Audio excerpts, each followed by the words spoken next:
আসসালামু আলাইকুম। আজকে অসম্ভব জনপ্রিয় একটি ভর্তা রেসিপি আপনাদের সাথে শেয়ার করব। ইতিমধ্যেই জেনে গেছেন আজকের রেসিপি বেগুন ভর্তা। হ্যাঁ, ঠিকই জেনেছেন। বাঙালিদের কাছে বেগুন খুব পরিচিতি ও জনপ্রিয় একটি খাবার। গরম ভাতের সাথে বেগুন ভর্তার স্বাদের কথা ভোলার মতো নয়। ভর্তা দিয়ে প্লেট ভর্তি ভাত নিমিষেই শেষ করা যায়। আজকে আপনাদের একদম পারফেক্ট ও লোভনীয় বেগুন ভর্তা তৈরি করে দেখাবো। অল্প কিছু উপকরণ দিয়ে এই লোভনীয় ভর্তা তৈরি করা যায়। একজন এক এক স্টাইলে ভর্তা করে থাকেন। আমার তৈরির প্রসেসটা আমার কাছে সেরা মনে হয়। রেসিপিটা দেখলেই হয়তোবা বুঝতে পারবেন কেন আমার কাছে সেরা মনে হয়।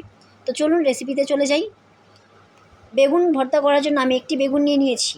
বেগুনটাকে সুন্দরভাবে স্লাইস করে কেটে নিয়েছি। কেটে নেওয়ার পর আমি বেগুনটাকে ধুয়ে এতে হলুদ গুঁড়ো, মরিচ গুঁড়ো এবং লবণ দিয়ে ভালোভাবে মিশিয়ে নিচ্ছি। মশলাটাকে বেগুনের এপিট ওপিট করে মিশিয়ে নিচ্ছি। মশলা মেশানো হয়ে গেছে। এখন আমি একটি প্যানে তেল গরম করতে দিয়ে দিয়েছি।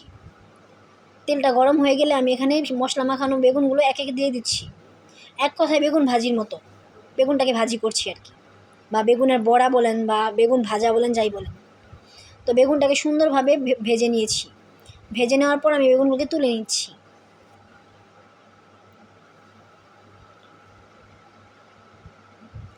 বেগুন তোলা হয়ে গেলে ওই একই তেলের মধ্যে আমি কিছু শুকনো মরিচ দিয়ে দিয়েছি। শুকনো মরিচটাকে ভেজে নিব। সাথে কিছু পেঁয়াজ কুচিও দিয়ে দিয়েছি। আপনারা চাইলে এখানে কাঁচা পেঁয়াজ ইউজ করতে পারেন। আমি একটু পেঁয়াজটা ভেজে নিচ্ছি।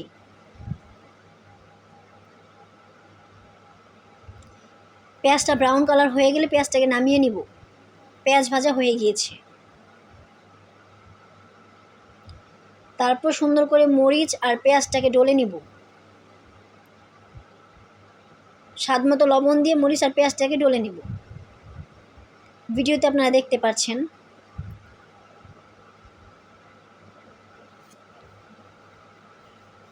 গরম গরম ভাতের সাথে এই ভর্তা হলে আর কিছুই লাগে না।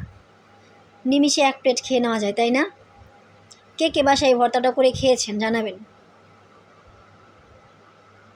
খুবই জনপ্রিয় এই ভর্তার রেসিপিটা, যদি আমি একটু লেট করে ফেলেছি আপনাদের সাথে শেয়ার করতে।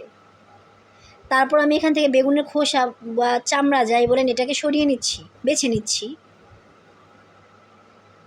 একে একে প্রত্যেকটা বেগুনের খোসাগুলো আমি সরিয়ে নিচ্ছি।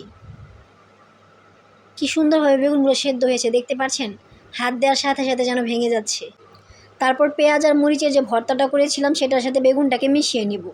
সুন্দরভাবে হাত দিয়ে চটকে চটকে মিশিয়ে নিব।